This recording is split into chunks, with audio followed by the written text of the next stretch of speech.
Muy buenas a todos mis estudiosos y a toda la comunidad de Soy M. Ferreira. Como siempre, darles la bienvenida y porque lo prometido es deuda, hoy vamos a estar conversando sobre lo que es el tema del duelo migratorio. Aquí me acompaña, como se lo dije, Natalia Sánchez. Natalia nos va a contar un poquito más o menos todo lo que lleva haciendo, porque aparte este tema le toca de primera mano, le toca de cerca también, porque también es una venezolana inmigrante, se encuentra en Francia. Natalia estudió primero en el Hamilton Terapia Ocupacional, después estudió psicología en la Universidad Central de Venezuela, de la cual se egresó en el 2002. Justo nosotros nos conocimos porque estudiamos juntos en el psicopedagógico de Caracas para formación docente, para ser profesores. En el 2022 hizo un máster en psicología de la salud en la Universidad Simón Bolívar. También se preparó para ser locutora y como les dije anteriormente, actualmente está en Francia. Ella está ahorita en Francia, bueno, digamos que ha vivido ese proceso también de lo que es ser un inmigrante. Se ha tenido que enfrentar también a lo que es a la barrera de aprender otro idioma, porque obviamente se tiene que comunicar en francés. Digamos que ha hecho toda su certificación lingüística y también actualmente mantiene sus, digamos, sus, ¿cuál sería la palabra? Tus sesiones, Ujú. sí, las sesiones, se me da la palabra, a diferentes personas alrededor del mundo, apoya en algunas ONG en Francia y también hace de coach que está certificada en Francia, sacó su certificación en Francia de coach también. Entonces digamos que se mantiene bastante activa, está en su emprendimiento y bueno, abajo lo tienen también, tienen su emprendimiento online también que es Psicoefective. Así que si la quieren contactar, pues ahí se los dejo por cualquier duda. Como les digo, vamos a hablar hoy sobre el tema de duelo migratorio, un tema que se aborda mucho, se está tocando mucho, suena mucho. ¿Y por qué? Porque año tras año es más la cantidad de personas que migran en el mundo. Sonará extraño, pero sí. Hemos ido evolucionando, pero ha aumentado más la cantidad de migrantes en el mundo por distintas razones en distintos países. Y parte, bueno, tú también lo puedes ver, Nati, la cantidad de personas de todo el mundo que te puedes conseguir en Europa es impresionante. Es que no solo venezolanos, es que te puedes conseguir gente de toda Centroamérica, toda Sudamérica, muchísima gente de África, de Asia, o sea, árabe. Es impresionante la cantidad de gente que te puedes encontrar. Entonces vamos a entrar al tema. ¿Qué podemos nosotros entender, Nati, por duelo migratorio? Sí, bueno, primero darte las gracias a ti y a tu público por recibirme en este encuentro que me encanta porque además siento que es la manera de transmitir, de llegar a más personas, sobre todo en estos temas que son tan sensibles y que yo creo que uno siembra información para que la persona realmente logre desarrollar un proceso de integración social del país que llega de la manera más saludable posible, independientemente de los obstáculos que nos podamos conseguir, porque siempre nos conseguimos una que otra situación. Sin embargo, bueno, el duelo migratorio. Como bien lo dijiste, es un tema súper interesante porque tantos venezolanos que nos encontramos afuera mismo, no nada más venezolanos, sino personas del mundo, porque somos habitantes del planeta Tierra, cuando migramos, cuando salimos de nuestro país de origen, experimentamos una gran cantidad de emociones y sensaciones en nuestro cuerpo, en nuestra mente, que nos pueden llevar a diferentes procesos. Lo importante de entender qué es el duelo migratorio es que sepamos que lo que es absolutamente normal, como cualquier otro duelo. Es decir, podemos vivir un duelo por ruptura de pareja, por muerte de un familiar, hasta por pérdida de una mascota, por pérdida de un trabajo y experimentamos sensaciones que suelen ir desde el punto de vista negativo, porque obviamente es un proceso de adaptación. Exactamente igual sucede con el duelo migratorio, porque tenemos esa sensación de pérdida, como que nos desarraigan ese aspecto cultural, familiar, mismo la sensación de los olores, que es algo que increíblemente se va extrañando de la sensación en la piel. Es decir, no es nada más un proceso mental, sino que también pareciera ser un proceso corporal. Y es un estado dinámico. Es decir, el duelo no es estacionario, no es que yo vivo el duelo de la misma manera todos los días exactamente igual. Claro. No, es dinámico. Pasamos por diferentes etapas, por diferentes procesos y es también muy subjetivo. O sea, cada quien vive el dolor a su manera. Si yo te pregunto a ti, Del 0 al 10, ¿qué tanto dolor sentiste al momento que saliste de Venezuela? Tú me puedes decir 7. Y yo te puedo decir 10, pero es que el dolor es subjetivo. Entonces, en ese mismo mecanismo, en esa misma ponderación de lo que es la sensación de tristeza y de dolor, exactamente igual vivimos el duelo. No todas las personas lo vivimos igual. Hay factores protectores y hay factores de riesgo que después podemos conversar, que también hace que el duelo se viva más desde el sufrimiento y no tanto desde la integración. Es curioso lo que dices, ¿no? Porque si tú le preguntas siempre a mucha gente cómo se siente en el transcurso de que emigra, te dice que es como una montaña rusa. Un día estoy bien, siento que me como el mundo y al otro día estoy por el subsuelo y me quiero regresar y quiero tirar todo lo que he construido con esfuerzo. Quiero mandar a todo el mundo al otro lado del saco y me quiero devolver, por más que sea porque está en mi zona de seguridad o de confort, por decirlo así, a pesar de que la estuviese pasando mal y no tuviese Ujú. quizás la calidad de vida que tengo hoy, ¿no? ¿Cómo nosotros podemos determinar que estamos pasando por un duelo migratorio? O sea, ¿cuáles serían a lo mejor esas características que tú dices, estoy pasando por este duelo, necesito trabajarlo? Sí. Bueno, yo creo que todos los duelos, todos, independientemente de que hay que trabajarlos, por lo menos no nada más de la búsqueda ya de un profesional de la salud mental, sino que realmente hay que darnos cuenta. Lo primero para responderte es que existe un síndrome que se llama Ulises.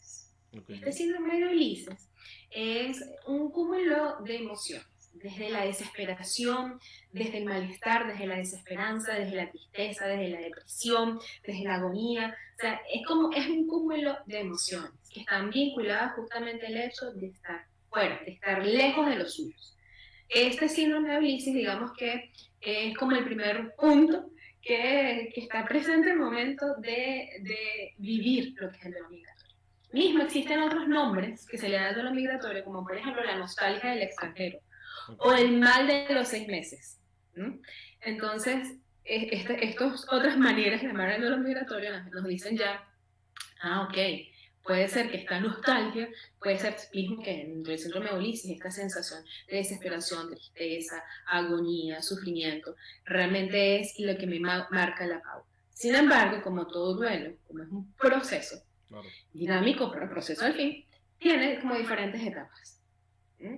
Que pueden empezar desde la negación, decir, no, yo estoy súper bien, nada pasa, aquí estoy, fino, mira, este lugar es diferente. Entonces, también existe como ese periodo de luna de miel al lugar donde llego, porque aún no me he adaptado, Claro. porque todo es novedoso. Sigo siendo el Y turista. como, exacto, y como nos dicen coloquial, escoba nueva siempre va re bien. Entonces, está fino porque todo esto es nuevo, es novedoso, y eso hace que el síndrome del turista haga que todo lo que estoy viendo me llame mucho la atención. Claro. Esta negación, por supuesto, forma parte natural del duelo. Porque hay personas que pueden decir, pero es que esto está bien, que esto está mal, es natural, no hay mucho más que discutir sobre eso. Después de esto, por supuesto, cada una de las etapas depende de las personas, de esos factores de protección o de riesgo que te mencioné, del tiempo que dure cada una de ellas. Después de eso, puede venir la ira. Esta rabia que de repente me despierto no solamente con lo que dejé allá, con eso, porque estoy aquí, sino también la ira frente a esta nueva cultura que de repente en ocasiones no me siento como que, hey, yo no soy de aquí ni de allá, ¿y dónde soy yo? Claro. Entonces es una ira con los de afuera y es una ira conmigo mismo. Y esta ira, por supuesto, se puede traducir en irritabilidad y va acompañada después de lo que uno llama en las etapas del duelo la depresión, que es esta tristeza, esta sensación de sufrimiento y que constantemente me pasa, sobre todo cuando uno ve a otros venezolanos, comparte con otros venezolanos que estamos en el mundo. Uno dice, oye, pero es que, ¿sabes? Me hace falta la playa, creo que a todos nos hace falta la playa, ¿no? Entonces, esta sensación como que de verdad sufro, porque algo que para mí era tan natural, como bajar a la playa, a la Guaira, o ir a Tucacas, o ir a Morrocoy, o qué sé yo, empiezo realmente a sufrir. Entonces, esta es una de las etapas que también encontramos. Después empieza la negociación. Bueno, no tengo Tucacas, pero es que tengo la playita esta que tiene como 20 grados menos de temperatura, pero igual me la disfruto. Y eso ya marca el inicio de que posiblemente estoy haciendo el proceso de aprendizaje, de adaptación, que a la final es un proceso de integración social Claro. que viene ligado al manejo y al reconocimiento de mis emociones. Y obviamente esto no implica que el duelo inicie y termina como puntos perfectos en un círculo, pero sí lleva su momento, lleva su tiempo, puedes estar ya en el proceso de negociación y de repente te retrocedes a la ira porque de eso se trata el dinamismo Claro. de la mente. ¿Sabes que me ha pasado mucho? Me consigo con muchas personas. Yo creo que en ese sentido lo he logrado avanzar un poco mejor porque me he adaptado, en mi caso, a España, al tema cultural y tal. Quizás porque yo provengo también de una familia migrante y nací con ese concepto y ha sido un poco más fácil adaptarse. Pero he conocido venezolanos que viven en el eterno anhelo. Es que yo Ujú. necesito mi montaña. Es que yo necesito esto. Es que yo esto, yo esto, yo esto. Entonces siempre estás rememorando lo que tenías, quizás sin aprovechar lo que tienes al frente, ¿no? Entonces, Sí, ese tipo de situaciones, ¿cómo las podemos manejar? sí, y eso es interesante porque eso nos lleva justamente a la sensación de vacío. ¿Y cómo lo podemos llevar? Y ahí voy, de nuevo. Yo mismo, siendo venezolana en Francia, uno añora cosas, la nostalgia no necesariamente es mala. Y fíjate que una de las maneras de llamar al duelo migratorio es nostalgia del extranjero. El detalle está en que me quede anclado a ese sentimiento de malestar y no sepa vivir el presente, el instante presente, Claro, que es el que me va a permitir adaptarme. Porque si yo estoy allá en Venezuela y no estoy en el instante presente aquí, cómo me adapto socialmente a grupos de personas que son la nueva construcción de esa familia, cómo me adapto a los diferentes modos de comer, cómo me adapto a los cambios en la temperatura. Si constantemente estoy en mi mente, en mis anhelos, estoy allá. Ante esto, por supuesto, el reconocimiento absoluto de lo que siento y lo que pienso. ¿Por qué? Y eso siempre va a ser la máxima en muchos aspectos emocionales de nuestra vida, el autoconocimiento. claro. Porque si yo me estoy dando cuenta que en intensidad y frecuencia la nostalgia está como, ups, o sea, como dice mi hijo, nivel Dios, entonces significa que no estoy sabiendo gestionar el duelo.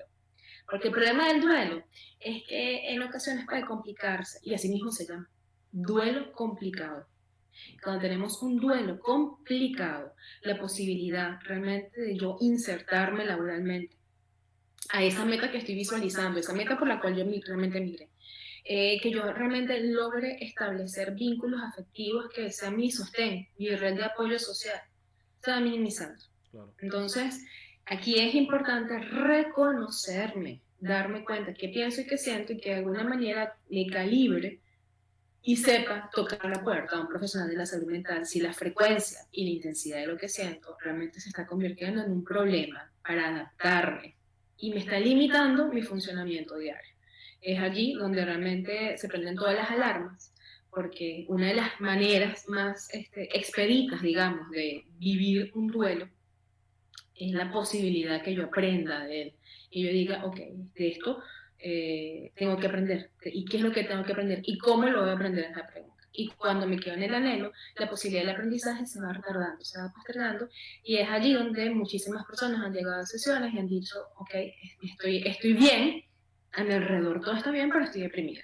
Claro, claro, esa es una de las preguntas que nos hacían en redes sociales, ¿no? O sea, ¿cómo podemos trabajarlo para superarlo, llevarlo mejor y para que no sea tan fuerte? Y creo que una de esas es evitar también, o sea, uno intentar no estar con ese constante anhelo, sino tener la voluntad de querer conocer y estar en tiempo presente, pero que otra forma también podemos llevarlo, porque es que me pasa, no sé si te ha pasado a ti en Francia, pero es que aquí yo conozco grupos de venezolanos o grupos de otras nacionalidades que solo se siguen juntando entre ellos. Yo Mm. entiendo que eso es una forma de protección porque te mantienes dentro de lo que tú conoces como para mantenerte en sintonía con lo que sabes, pero ¿de qué manera eso te ayuda a integrarte socialmente? Porque si te mantienes siempre haciendo lo mismo, con la misma gente, con la misma cultura, ¿cómo eso de alguna manera te va a ayudar a que tú te integres y puedas romper también el duelo? Es súper necesario eso, porque justamente la integración social requiere hacerla. O sea, no existe una manera que yo me integre desde mi casa y que, ah, qué bonito, quiero integrarme a Francia. O sea, mismo en lo que es el aprendizaje de un idioma, si yo quiero integrarme a un país donde la lengua no es la lengua materna, pues por supuesto tengo que empezar desde la intención de hablarla, desde el integrarme y romper esas barreras que yo considero que son culturales, que yo considero que son lingüísticas, que yo considero que sea cual sea. Cuando muchos de nosotros mismos en procesos de duelo migratorio tenemos a ser gregarios, o sea, unirnos con nosotros mismos, así como muy en grupo. Eso no está mal siempre y cuando eso no interfiera con el yo poder realmente extender, salir de mi zona de confort y poder acercarme a personas que son de ese país y que me permitan también, no es la palabra calidad, como permeabilizar un poco toda esa dinámica social. No es que yo me voy a transculturizar, no es que yo voy a dejar de ser venezolana y me voy a convertir en francesa, o tú te vas a dejar de ser venezolana y te vas a convertir en español. Seguiremos siendo venezolanos, pero con una mezcla interesante de esa cultura en la cual estamos llegando. Y es allí donde realmente la persona se pone en el punto del aprendizaje. Cuando soy capaz de decir, sí, amo, anhelo esto, pero he adquirido esto. Ahora tengo esto, ahora me gusta esto porque ahora conozco esto. Me he pasado, y mismo le puede pasar, me ha pasado a mi hijo, con el tema del queso. En que Francia es bien conocido que el queso es una de sus cosas maravillosas. Hay como 365 tipos de queso. Es decir, como un queso para cada día del año. Pero es que el queso guayanés. Y yo le decía a mi hijo, sí, el queso guayanés para nosotros es el mejor queso del mundo. Pero estamos aquí, vamos a aprender a entender y a saborear, a degustar, porque es una sensación en el paladar que yo no la había sentido allá. Claro. Por lo tanto, el hecho también de aprovechar el momento para expandir mi capacidad de gustar quesos franceses es muy diferente a lo que yo podía vivir en Venezuela. En ese sentido, a la pregunta, a la respuesta va en que realmente es importante que nosotros salgamos un poco de nuestra zona, un poco no, que salgamos de nuestra zona de confort, que intentemos incluirnos dentro de actividades que sean propias. Por ejemplo, vamos a incluirnos en actividades de pintura, donde sabes que vas a conocer personas que son. Vamos a incluirnos en una actividad deportiva, vamos a ir a un curso de yoga, vamos a incluirnos en actividades de ocio y tiempo libre, que no sean nada más laborales en este caso, que nos faciliten el hecho de como ya hay un interés en común, ya sé cómo poder entrar a entablar una conversación, a que algo fluya y que de esa manera también logre yo decir, pero es que sí se puede. Sí, te ayuda a Porque romper como también. esa primera barrera de contacto, ¿no? Exacto. Eso es súper Sí. importante. En mi caso, por ejemplo, aquí mis compañeros de trabajo, yo creo que soy el único venezolano en mi grupo de trabajo y eso ayuda, porque he conocido gente de todos lados. Yo tengo gente de África, gente de toda Latinoamérica en general, de varios países de Europa, entonces yo creo que eso ayuda a que conozcas, pero también a que te den a conocer, o sea, yo creo que lo bonito de esto es el tema de que tú puedas intercambiar cultura, ¿no? Mira, es que en mi país se come esto, nosotros le decimos así, pero lo preparamos de esta manera, o mira, se parece, y que tengas esa posibilidad, pero bueno, creo que ese es el primer punto, ¿no? Intentar como dejar de estar siempre con lo mismo. Exactamente. No sé si allá, supongo que sí, o has tenido la oportunidad de conocerlo, la famosa figura esta de que llaman las internas, que son las mujeres que vienen, las contratan para trabajar en una casa y prácticamente están todo el día ahí. Sí. Aquí en España, y he conocido muchas personas acá que son internas. Muchas tienen hijos en sus países de origen, pero están aquí solas mientras están en su proceso de regularización para los papeles, la nacionalidad, etcétera, y prácticamente estás de lunes a sábado trabajando, dispones un poquito de tiempo el domingo para salir, etcétera, a sabiendas de que tienes a tus hijos con otros familiares allá. Y esto yo es a pregunta general, ¿qué le podemos decir a esas madres? Porque la mayoría es que son madres, es la realidad. ¿Qué le podemos decir a esas madres para afrontar un poco mejor este vuelo migratorio? Porque es que no es solo el tema del duelo, es que estás casi todo el día encerrada, trabajando encerrada, haciendo actividades domésticas, etcétera, de cuidado a personas mayores o niños, pero es que tus niños están en otro país y no puedes estar tú cuidando de ellos. O sea, yo me pongo un momento en situación empática y digo, si a uno le cuesta, esto debe ser el triple de difícil de afrontar y de llevar. Sí, sí, en ese caso sí, es muy, muy complicado. Mismo me pasó, Michael, que en pandemia mamás se quedaron separadas de sus hijos hasta que los vuelos se restablecieron. O sea, tantas situaciones donde uno puede ver esto. Y lo más importante es que la mamá en este caso reconozca que su salud mental es realmente la prioridad para poder cumplir el objetivo con el cual ella está allí. O sea, ella está allí, me imagino que con el objetivo de regularizar sus documentos legales para poder llevarse o traerse a sus hijos, a su hijo. Y la única manera que eso sea posible es que su salud mental esté lo más equilibrada posible. Entendemos obviamente que todos tenemos una traza de locura en nuestra mente, producto de las situaciones de vida, experiencias traumáticas, etcétera, pero donde es fundamental que esa mamá priorice su salud mental. Si ella no está bien, difícilmente sus hijos van a estar bien. Entonces, lo primero es eso, que entienda, que identifique, que reconozca la importancia de su salud mental, de su bienestar. Y obviamente con la salud mental viene la salud física, porque si ella no tiene las condiciones para trabajar, porque tengo dolores, me enfermo, mi sistema inmunológico se me deprime, producto de la depresión, entonces obviamente, más aún, se ve el obstáculo real para poder cumplir el objetivo y la meta va a ser mi salud. Entonces, ante eso, el reconocimiento. Después del reconocimiento es realmente aceptar que esa es la realidad. Claro. Yo entiendo que se dice fácil y difícil se hace. Yo como madre soy súper sensible a estos temas. Como psicóloga muchísimo más porque me ha tocado trabajar con niños que se quedan y mamás o papás que se van. Pero lo importante es aceptar, o sea, una de las premisas, digamos, fundamentales de la vida es la aceptación. Y en este caso es aferrarse a aceptar que esa es la realidad mismo, la cual, si bien yo no elegí por gusto, sino que me tocó hacer, me tocó afrontar, pues aceptar que yo estoy abriendo camino. Y como estoy abriendo camino, pues también partir desde allí, desde la posición de decir, ok, esto me tocó afrontarlo, aprender por qué estoy viviendo esto.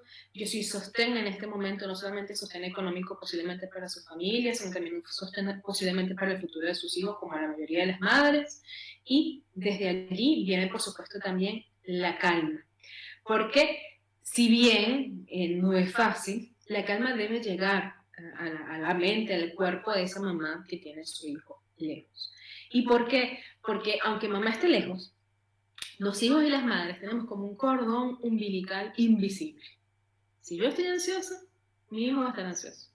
Si yo estoy triste, mi hijo va a estar triste. De alguna manera esas emociones se transmiten. Y si yo no hago conciencia de que, ok, yo necesito estar bien conmigo misma para poder también brindarle a él la confianza de que, hey, vente, yo estoy bien, yo estoy aquí, yo estoy para ti, entonces es muy difícil que esa dinámica en la distancia sea productiva. Por supuesto, el reconocimiento de lo que siento, lo que pienso es súper importante. Si la mamá en algún momento tiene pensamientos de suicidio o muerte, pensamientos recurrentes de muerte, es el momento de buscar un profesional de la salud mental. Mismo desde este espacio que yo tengo en Psiquefectivo, o sea, en cada una de las sesiones yo siempre dono espacios gratuitos a las personas que no tienen recursos, no semanalmente como debería ser porque obviamente tengo otros compromisos laborales, pero sí que la persona sepa que si necesita, porque no cuenta con los recursos, por lo menos la asistencia en las 3 sesiones que pueda yo brindar de manera gratuita para ayudar a esa mamá, a ese papá, a ese niño a salir de una circunstancia adversa desde el punto de vista emocional, pueden contar conmigo, porque yo sé que al momento de emigrar no necesariamente tenemos todos los recursos para asistir a un profesional de la salud mental, porque yo sé que eso implica un precio y que si mismo estoy en proceso de legalización de mis documentos, no tengo salud pública garantizada. Entonces, yo creo que, y además que existen también organizaciones que velan por la salud mental de los migrantes, ¿no? Eso también es importante reconocerlo. Entonces, si esta mamá tiene este tipo de pensamientos, pues no negarlo y buscar un profesional que permita, le ayude a salir de ese abismo.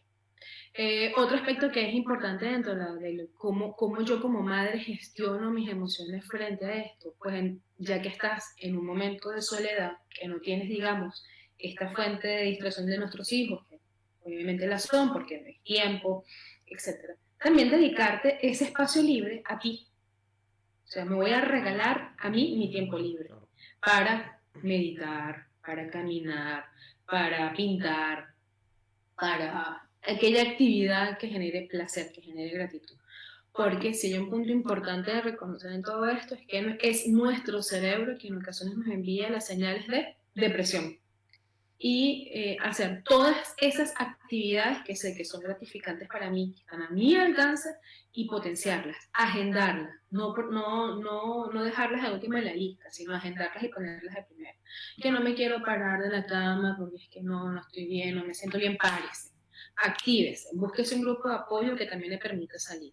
Porque sin duda alguna la soledad, si bien es un aspecto positivo para el camino interior, ese aspecto necesario que todos merecemos, también puede ser un punto de quiebre desde el punto de vista emocional, sobre todo mamás donde sus hijos están lejos. Y, por supuesto, del otro lado está el niño o la niña o el adolescente, que si aún sigue en Venezuela, saber que existen en Venezuela aún muchísimos lugares públicos que pueden darle asistencia a ese niño, niña y adolescente, que lo busquen, que no dejen eso para mañana, porque está viviendo él una realidad que uno no necesariamente comprende. Y después ese niño, niña o adolescente va a vivir el duelo migratorio. Ojo, y no Entonces solo, hay que en este preparar. caso no solo para Venezuela, porque sé que este video lo van a ver madres de otras partes, de sobre todo de los casos que yo conozco que Nicaragua, personas de Honduras, de Paraguay, etcétera. Es importante que investiguemos sobre estos recursos que podemos tener disponibles para nuestros hijos y lo que tú dices, ¿no? Buscar esos grupos de apoyo y sobre todo también para nuestros hijos, mantener ese contacto es primordial. Te agradezco por la invitación para la gente que de verdad necesite que pueda contactar contigo por esos casos de urgencia, porque es eso que tú dices, a veces la soledad es buena para interiorizar cosas, pero también en los momentos de soledad es cuando le comenzamos a dar mente a la mente y es donde comenzamos a la montaña rusa a caer y comenzamos a tener esos desequilibrios emocionales que a veces nos juegan mucho en contra, porque es Sí. que a lo mejor lo estamos haciendo muy bien y un día nos comenzamos a autosabotear. Ujú. Sí, esos pensamientos de autosaboteo que, como digo yo en consulta, nos damos hasta con la tapa en la olla, pues.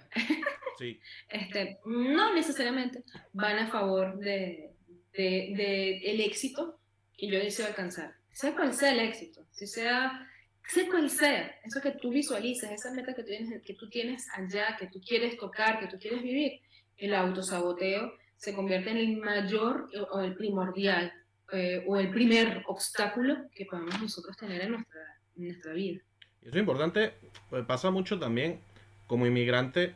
Bueno, hay gente que tiene más suerte o menos suerte, cada quien lleva como un proceso, ¿no? Y creo que es importante el tema de no compararnos con otros migrantes, sobre todo de la misma nacionalidad, de que bueno, es que él llegó en un año y ya tiene casa y carro y yo llevo aquí 2 años y todavía no he podido conseguir esto. Yo creo que esa parte también es importante, ¿no? El tema de no compararnos porque cada proceso es único y evitar, porque eso yo creo que también nos va a llevar a ese punto de autosaboteo y nos va a empeorar el duelo.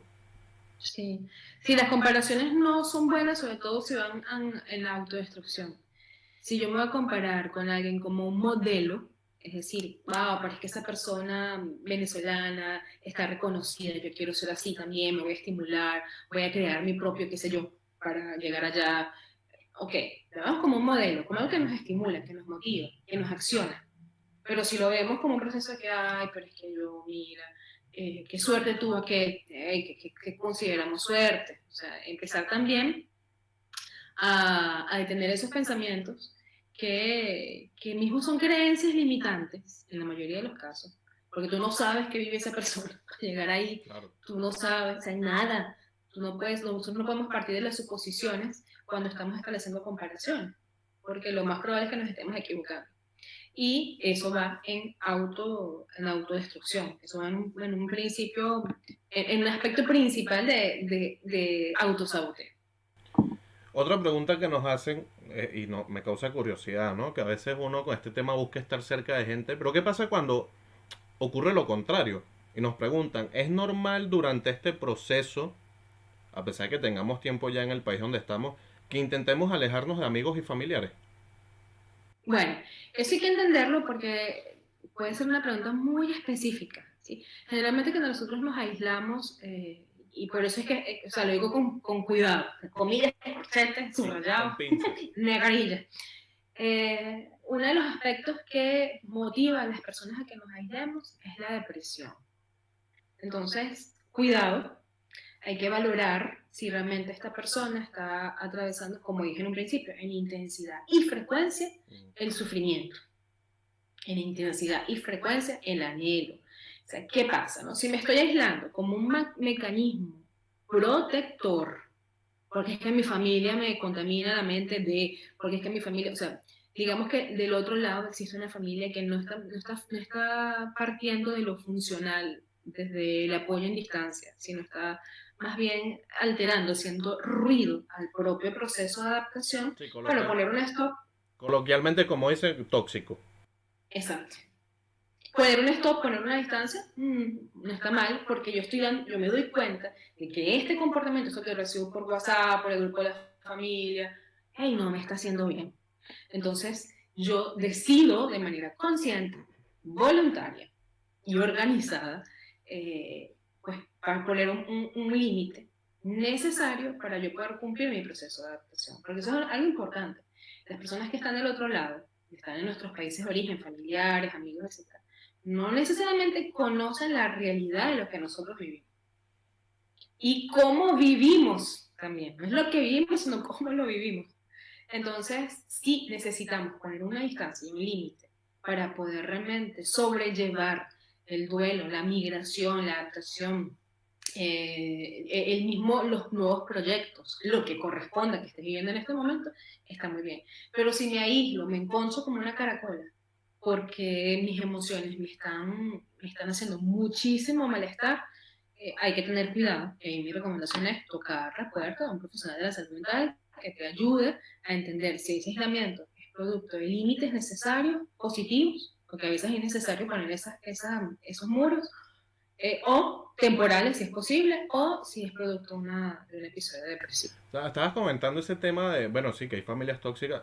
Seguro te ha pasado. Yo he conocido muchas personas que como que emigraron y sí, son sostén de familia, pero es que ahora aparece hasta el primo del primo a pedirte dinero y prácticamente si no les mandas dinero o algo eres un mal agradecido, es que la situación está complicada, en el caso de Venezuela tocó este punto, es que la situación está complicada, entonces son hasta mal agresivos y te desprecian porque tú no estás constantemente mandando dinero para satisfacer las necesidades de ellos.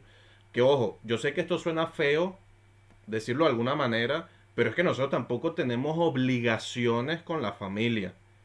Y yo sé que suena feo decirlo y a lo mejor es políticamente incorrecto, pero es una realidad. La gente cree que la familia es todo y muchas veces la familia no lo es todo porque hay familias que son tóxicas. Entonces, ¿cómo nosotros podemos aprender a decir no? Mm. Sí, y dices, bueno, puede ser que no sea políticamente correcto, pero hay cosas que es necesario decirlas, porque quizás del otro lado hay una persona que se sentía identificada y dice, oye, yo sabía que lo sentía, pero no me atreví a decirlo, ¿eh? Por temas de, bueno, misma crianza. Bueno, nosotros los venezolanos, los latinoamericanos, somos súper familiares, y decir, le voy a dar la espalda a mi familia es así como, ¡oh, Dios! No, tú eres el Sí, diablo. no, sacrilegio total. Entonces, no se trata de dar la espalda a la familia, se trata de saber dónde están mis límites. Porque nadie nos va a poner, yo no te voy a poner los límites a ti y tú no me vas a poner los límites a mí. Yo te pongo mis límites y tú me pones los tuyos. Entonces, cuando nosotros migramos, que estamos atravesando un proceso económico, mismo financiero, etcétera, legal, todo lo que conlleva, nosotros, por supuesto, hasta podemos tener sentimientos de culpa. Miércoles, yo me estoy aquí tomando un vino y mi mamá y mi papá ya tendrán luz, o mi familia tendrá agua. Acepta tu realidad. Tú estás aquí, en el presente, el aquí y el ahora. Tú no puedes suponer lo que está pasando allá. Lo que sí puedes hacer es, además de reconocer esta realidad, es poder decir no. Soy yo, es mi dinámica de integración, es mi dinámica de vida. Aprender a decir que no parece ser un arte. Porque ¿qué pasa cuando digo que no? Me puedo sentir culpable después. Eso. Entonces, es como todas las habilidades sociales, todos los soft skills de nuestra vida, de nuestras competencias personales, hay que practicar. Pero no decir que no por malcadez, no porque no me da la gana, no, sino el no bajo el sustento de la racionalidad, bajo el sustento lógico de decir, no, mira, no, porque en este momento yo estoy ahorrando para lo que sea. lo que corresponde en el caso que sea un tema financiero. Mismo si es un tema emocional. Por ejemplo, la pérdida de seres queridos cuando se mueren allá en Venezuela y no está lejos. Pues también, porque uno no puede tampoco cargar con el duelo de las personas allá, más con el duelo tuyo en la distancia, que ya es bastante difícil de sobrellevar. Claro. Entonces, ante esa situación es saber poner límites, partir desde la lógica y lo racional, y no se trata de priorizarnos desde el egoísmo, se trata realmente de priorizarnos desde la inteligencia emocional que todos debemos tener para saber que si yo no estoy bien en este momento y que si yo me aboco nada más a ayudarte a ti, pero no me ayudo a mí mismo, esta cuenta de ahorro se desaparece y no te va a poder ayudar más. Entonces, es realmente comprender no desde el egoísmo, sino desde la comprensión de sí mismo, desde el amor propio, desde la autocompasión, que yo tengo que estar bien para poder darte una mano a ti. Pero si yo, para darte una mano a ti, tengo que estar mal yo, entonces estoy aplicando la fórmula incorrecta. Claro. Otra de las preguntas que nos hacen, bueno, se ha ido como tocando un poco el todo, ¿no? Pero más o menos cuáles serían las herramientas para no sentirte tan mal por estar lejos de la familia. Y eso es justo que tú tocabas, ¿no? El tema de que para el hispanoamericano el tema familiar es un tema muy, a veces como hasta tabú por el exceso de proteccionismo que tenemos con los núcleos familiares. Cuando estamos lejos de nuestra familia y ese tema de que sabes que tienes un familiar enfermo, que no puedes estar ahí, te invade ese sentimiento de tristeza de que no estás para apoyar o para colaborar de alguna manera con ese familiar. ¿Qué herramientas puede considerar una persona a tomar en cuenta para trabajar un poco este sentimiento de tristeza? Sí, yo lo viví, yo lo viví. Digamos que no es fácil. eh, y yo creo que la principal herramienta que todos podemos hacer es aceptar. O sea, no decir no al olvido, decir no a la supresión. O sea, si mis padres, si mi tío, si mi hermano, si mi abuelo, si mi primo, alguien que es mi vínculo filial, mi figura de apego principal está enfermo, aceptar. Yo no puedo suprimir que esto está pasando, yo no puedo negar que esa es la realidad que estoy viviendo. Y desde decir, ok, yo sí, yo estoy triste, esto me está doliendo, esto realmente se está formando, está empezando a formarse en un proceso de angustia, de desesperación, quiero comprar un billete e irme ya, pues pararnos desde la calma y decir, que es básicamente lo que uno aplica en terapia, que es la técnica de resolución de problemas. Cuando uno va a resolver un problema, en este caso, cuando hay un familiar enfermo en nuestros países o en cualquier otro país, porque estamos regados por el mundo. O sea, yo puedo estar en Francia, pero puedo tener un tío en Estados Unidos, otro tío allá, un primo allá, y cualquiera de los escenarios es la distancia que realmente genera la ansiedad. Esta técnica de resolución de problemas frente a esta situación tan dramática, porque es muy, muy, muy emocional, tenemos que entenderla. Definir cuál es realmente el problema. Ah, el problema es de salud. Ok. ¿Cuáles son las alternativas que yo tengo en el presente para yo apoyar a mi familia? Desde un mensaje de optimismo, desde un estar atento y que la persona sepa que no está sola, que cuenta conmigo, desde el apoyo financiero con límites, porque obviamente no somos una caja sin fondo. ¿Cuáles son las alternativas que yo tengo? ¿Cuáles son los recursos que yo tengo? Desde emocionales, videollamadas, mensajes, cartas, le mando a alguien con un amigo que me lo lleve, lo que sea. Pero buscar desde las alternativas, basado en definir el problema. Porque a veces cuando estas situaciones de enfermedad o muerte, de una persona lejos, no entendemos, no sabemos definir el problema. Creemos que el problema es dinero. Claro. No necesariamente. Pues si se muere, el problema no fue dinero. O sea, si el familiar murió y yo me siento muy mal, me siento culpable de que este familiar haya muerto, porque no lo apoyé, qué sé yo, por la cantidad de cosas que nos puede pasar por nuestra mente. El problema no fue el dinero, el problema es que ya no está. Entonces, entender, definir bien el problema para que de esta manera busquemos las mejores alternativas posibles y encaminemos los recursos psicológicos y los recursos de tiempo.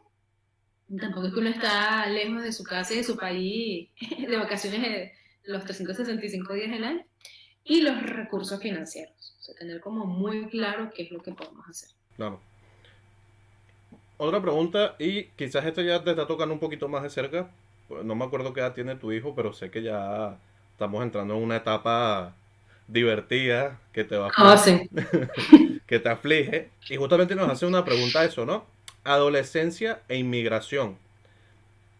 De cómo puedes afrontar y tratarlo, ya que estamos hablando de una etapa donde normalmente los adolescentes tienden a ser más rebeldes, que ellos creen que se las saben todas, que tienen toda la resolución a sus problemas, que todo lo que tú le dices es por molestarlo. O sea, y ya esa etapa es difícil.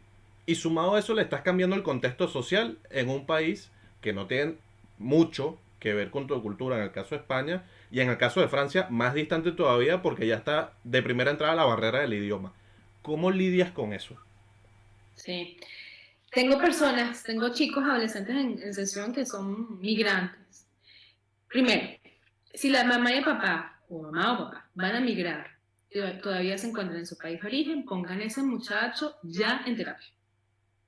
Porque el actuar desde la prevención es más fácil que actuar desde la emergencia. Bueno, ya migré y no lo logré meter en terapia, ok, ya está ya dándose uno golpe con la vida, con ellos, porque la adolescencia ya de por sí es un desafío, ¿no? Lo primero es entender que en la adolescencia, sobre todo estas generaciones donde nos sorprenden, porque hay una diversidad muy amplia, que seguramente nosotros la teníamos al frente y no la veíamos, pero que sin duda cuando se migra, sobre todo a estos países, Estados Unidos, Europa, nuestro adolescente también empieza a abrir un poco más la percepción del mundo.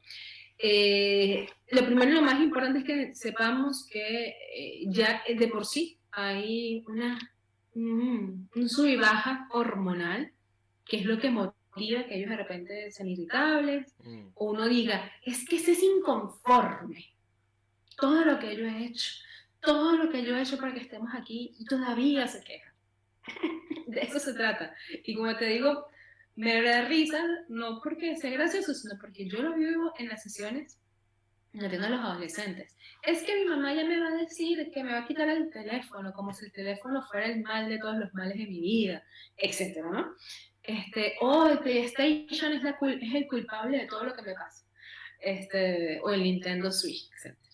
Entonces, lo importante es que reconocer que la adolescencia es compleja. Y cuando tú sumas la adolescencia más la migración, tenemos que entender que los adolescentes están siempre en búsqueda de actuar con sus pares. Mm. O sea, de ingresar en grupos, de buscar la reafirmación del otro. Si llegamos a países donde culturalmente somos muy diferentes, el tema de la autoestima puede estar más tocada, más tocada en el sentido de más sensible, un punto más realmente trabajar que cuando los niños no migran. Porque cuando migran, pues obviamente nuestra apariencia personal, mismo fenotípicamente, no necesariamente es parecida a las niños de origen del país en el que llegamos, el país que nos acoge. Entonces, el punto importante, darnos cuenta por dónde van las señales de alarma a nuestros adolescentes.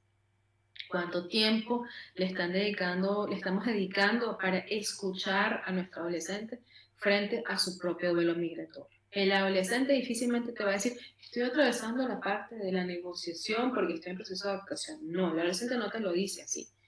Y con toda esta cascada hormonal, las emociones son mucho más intensas. Existe también el aspecto de la sobreexigencia que muchos adolescentes migrantes sienten producto de los padres, porque si estamos aquí, tú tienes que ser buen estudiante, tienes que ser buen niño, que el tema, por supuesto, necesario, el tema de la prevención de las drogas, el tema de la sexualidad, o sea, mucha presión que se suele ejercer los padres migrantes a los hijos producto de todo lo que ya nosotros cargamos encima y que obviamente queremos que vaya encaminado hacia el bien. Entonces, en estos aspectos, también es saber cómo me estoy comunicando. La comunicación es primordial en estos casos. O sea, en todos, en el caso de los adolescentes y los niños siempre, pero en el caso de los adolescentes migrantes es hiper necesario que estos chamos sientan que realmente mi mamá me escucha, mi papá me escucha y que no me juzgan desde que tú no tienes que hacer esto, tú no deberías hacer esto, sino que ya va, vamos a entender por qué tú piensas esto, qué estás haciendo, porque obviamente se encuentran ante factores de vida o circunstancias de vida totalmente desconocidas y la posibilidad de entrar en grupos no muy positivos desde el desconocimiento es alto. Eso por allí. Por supuesto, en el caso de los adolescentes que he tenido el placer de acompañar en sesiones, una de las mayores quejas constantes es que los papás dicen, pero es que todavía tienen muchos amigos en Venezuela, entonces está pegado al teléfono todo el tiempo. Es entender, Su vía de escape. sí. Es su puente de conexión a lo que realmente ellos conocen, a lo que realmente, con lo que es su zona de confort. Que entonces también es importante negociar, y no negociar metas, ¿okay? Exponer a los adolescentes a la mayor cantidad de actividades que le permitan interactuar con otros adolescentes de estos países a los que llegamos, porque de esa manera ellos van realmente adquiriendo más confianza para poderse enfrentar a un mundo totalmente novedoso. Desde el lenguaje hasta la cultura, el color de piel, cualquier aspecto que en el caso del adolescente se potencia. Porque todo adolescente lo que implica, el adolescente lo que implica ser diferente, se potencia. Si para mí en Francia las mujeres no se maquillan, pero yo me maquillo mucho, entonces no, si yo soy adolescente no me maquillo en nada porque es que esto es exagerado. O sea, los adolescentes tienden a tener la intensidad ahí un poquito más descuadrada del lo del producto de estas hormonas. Entonces, eso es un punto. Y otro que siempre recomiendo, ir de la mano con un profesional. Porque los chamos en sesiones dicen cosas que no se las dicen a los papás. No.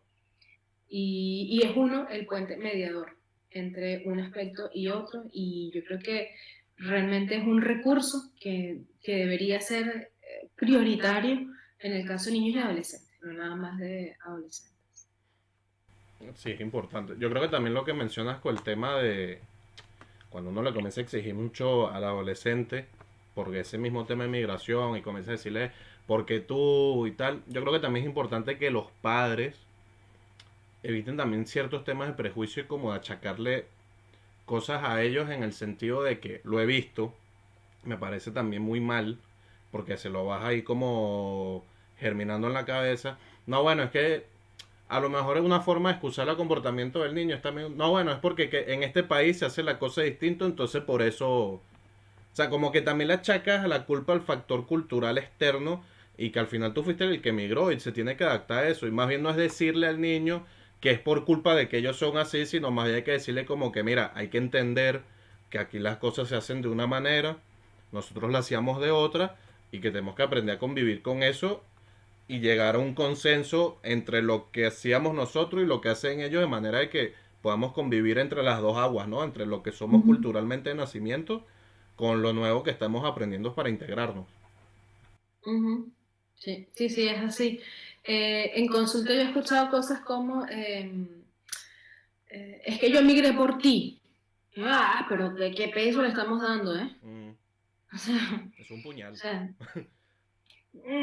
si me va mal a mí, entonces aquí yo soy el culpable. O sea, hay que entender, y a veces eso es otro tema, pero a veces los padres actuamos mucho desde nuestras propias frustraciones.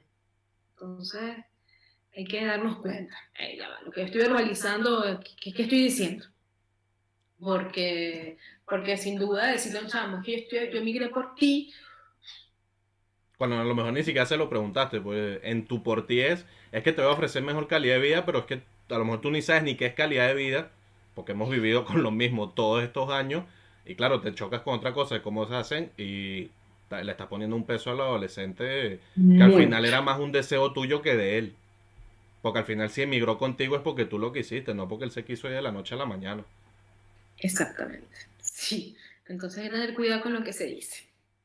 Otra pregunta, esta a lo mejor es como puntual, pero a lo mejor mucha gente se puede sentir identificada. Lo hemos venido hablando, pero como para reforzarlo, que sé que esto es una de las situaciones que más se puede dar en mucha gente. La persona nos dice, tengo 8 años fuera de mi país, en mi nuevo país he conseguido oportunidades, tengo pareja, mascota, trabajo, techo estable, pero me siento vacía.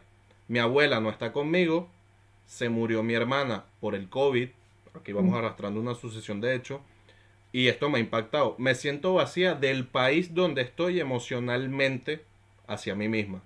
No creo que alguna vez ese sentimiento se vaya. Tengo todo esto y me da vergüenza no disfrutar de la estabilidad y la felicidad que tengo. O sea, soy consciente de que tengo algo para ser feliz, pero no lo quiero asumir. Creo que aquí las preguntas a esto, para esta persona es, ¿cómo trabajo ese sentimiento de vacío y por qué no me permito disfrutar lo que he logrado hasta ahora. Sí. Sí, bueno, ese sentimiento de vacío es justamente eso que habíamos hablado de las diferentes etapas del duelo, donde a veces se complica el duelo y se queda allí esa nostalgia que no se va, que no es la nostalgia del migrante, sino es ya una posible condición, ya un trastorno que puede ser quizás la depresión. Posiblemente, obviamente para esto hace falta muchísimas, Sí, más recorrido, ¿no? Pero sin duda alguna, es algo que es común en los migrantes, no solamente en nosotros los venezolanos, sino también en los migrantes que han experimentado esto en el mundo, porque es como un desarraigo, o sea, es como que se me sacaron algo, es como que se me quitaron algo de las entrañas y ahora, ¿no? Sí, y ahora que tengo aquí, es una sensación que pareciera ser como visceral, literal, de nuestro cuerpo ante la situación que vivimos. Lo importante, como siempre, es entender realmente si se me están mezclando varios duelos. mm, Tengo entonces el duelo migratorio. Tengo hasta donde entiendo la pérdida de la abuela o la ausencia de la abuela y la muerte del hermano. Son posiblemente, hay a grosso modo 3 duelos juntos. Esto podría explicar, más o menos, digo más o menos porque es necesario como interactuar más, por qué esta sensación de vacío y esta ausencia de felicidad, a pesar que lo que está a mi alcance, no me es suficiente. claro. Nosotros tendemos a pensar que la felicidad está externa a nosotros. Depende de la casa que tengo, del papel legal que tengo, del perro, del hijo, del esposo, y no. Esa no es la felicidad. Esa es la construcción social de la felicidad. Eso es lo que nos han hecho entender O creer. de qué es la felicidad. O creer. La felicidad no es eso. Si yo soy feliz sin esto. Esto me hace falta para escribir, sí, pero yo sigo siendo feliz. O sea, yo puedo seguir siendo feliz independientemente de lo que no tengo material o físicamente a mi alrededor, o lo que tengo me complementa. Claro. Entonces, es entender realmente dónde tengo yo el centro o el foco de mi vida en este momento. Porque si el centro y el foco de mi vida en este momento es los aspectos que están por fuera de mí, y eso no me hace sentir feliz ni complacida o complacido, pues entonces significa que hay algo que está entre ese camino y tú, o sea, entre la percepción externa y tú. Puede ser por, como te digo, un proceso depresivo, etcétera, los 3 duelos juntos. Entonces, cuando lo que está a mi alrededor no me genera felicidad, yo creo que la pregunta hay que hacérsela diferente. Entonces, ¿dónde está mi felicidad? Mm, Y en base a eso entender, sí, la felicidad no es lo que tengo por fuera, es cómo yo aprovecho esos recursos para construirme. Y si yo siento que estoy en deconstrucción, siento que estoy perdida en mí misma, siento que estoy desaparecida en un país, o sea, que no estoy de aquí ni allá, que no estoy en ningún lado, soy como extranjera en mi propia vida, pues entonces allí es donde realmente tenemos que centrar y poner foco. Empezar a mirar hacia adentro, realmente hacia adentro, bajando un poco el volumen de los aspectos externos y empezar a descubrirnos. Y descubrirnos de esos puntos que no nos gusta ver nosotros mismos, descubrirnos de eso que sí me gusta verme de mí mismo y también tener la capacidad de autoescucharme. mm, De la autoescucha, creo que se sacan aspectos maravillosos. Y una de las mejores maneras de autoescucharse no es nada más de lo que pienso, sino lo que mi cuerpo siente. Yo no sé si esa persona en este momento posiblemente sienta problemas gastrointestinales, claro. migraña, dolores musculares. Entonces, eso habla más allá. Eso habla de que posiblemente esto tenga un vínculo real entre la mente y el cuerpo. Y lo está somatizando de alguna manera. Exactamente. Sí, te está dando como la señal de, mira, esta migraña es por esto. O sea, por ahí puede ir la situación, ¿no? Y es importante eso que tú dices también, y creo que aplica el tema de migración, ¿no? Emigrar es deconstruirse para volver a construir o desaprender para volver a aprender. Porque es Uh-huh. que hasta cosas simples de trabajo se hacen distintas en el otro país y tienes como que Uh-huh. volver a ir aprendiendo, ¿no? Entonces, digamos Uh-huh. que es un tema largo de tantas aristas que uno le puede sacar, pero bueno, ¿algún último consejo que le quieras dejar a la comunidad, Nati?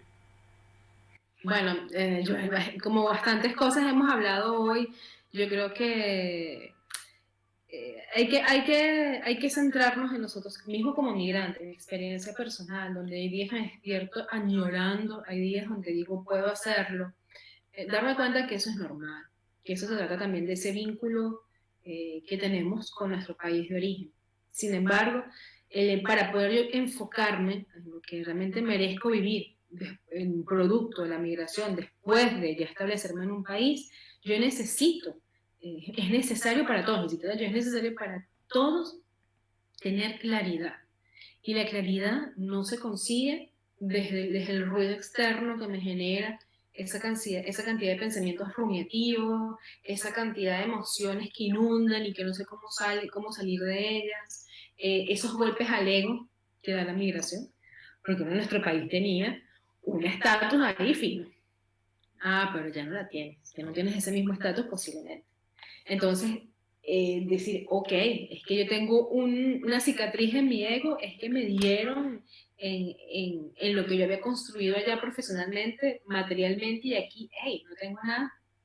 Entendernos desde los diferentes aspectos de nuestra vida para que esos días tristes que van a llegar, porque esos días van a llegar, mismo la luz, la ausencia de luz en estos países hace que esas emociones se estimulen, producto de la ausencia de vitamina D. Esos días tristes que van a llegar, yo tener como un botiquín de primeros auxilios psicológicos, yo diga, ok, día triste, estoy llorando, quiero estar allá, me pongo a llorar, me pongo una canción que me recuerda que me pongo a llorar, ok, aquí está mi botiquín de primeros auxilios psicológicos, voy a abrirlo y voy a sacar uno y hoy lo voy a utilizar. Porque si bien no es la idea anular, suprimir que yo estoy triste, la idea es tampoco dejarme llevar por el río, sino que yo tenga como un salvavidas que me logre, sí, me voy a dejar llevar por el río un ratico, pero ya yo sé que yo me voy a la orilla y logro realmente sacudir de esta emoción, identificarla, saber que hey, estoy mojada de emociones negativas el día de hoy, pero tengo este salvavidas que me protege, que son los mecanismos de afrontamiento. Entonces, eso sí es importante, tener ahí como nuestro botiquín de primeros auxilios para saber cuándo hay que romper el vidrio y sacar uno que nos permita flotar y que mismo nos ayude a alcanzar eso por lo cual estás aquí hoy, en el presente. Si yo estoy aquí hoy en Francia es porque yo tengo una meta.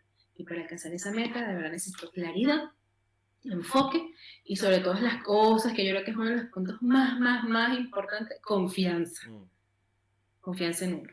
Entonces, creo que bueno, que en líneas generales, eso puede ser como una de las recomendaciones. Armen su botiquincito de primeros auxilios psicológicos migrantes y saquen de ahí. Hoy hago uso de este porque, bueno, porque amanecí triste. Y ahí vamos afrontando de manera más efectiva la pérdida. Bueno, Nati, te agradezco muchísimo todo lo que hemos hablado hoy. Estoy seguro que para muchos esto es un valor, es un video que suma valor, porque a lo mejor les hay otras cosas por internet y no son tan directas. Te lo agradezco muchísimo, estoy seguro que toda la comunidad que nos va a ver también y nos ve, te lo agradece muchísimo, sobre todo porque bueno, seguimos creciendo la población migrante y cada día necesitamos más herramientas para afrontar todo lo que está sucediendo, porque así como vamos cambiando nosotros, el planeta está cambiando y vamos a tener que ir adaptándonos también en muchas circunstancias. Te lo agradezco muchísimo. Ya cualquier otra duda que tenga la gente lo puede dejar en los temas de los comentarios y estoy seguro que después yo con Nati se lo iremos respondiendo encantados para poder seguir brindándoles apoyo. Muchísimas gracias, Nati. Así que nada, nos Bien. estamos viendo y muchísimas gracias a todos por vernos. Gracias a ustedes. Un besote.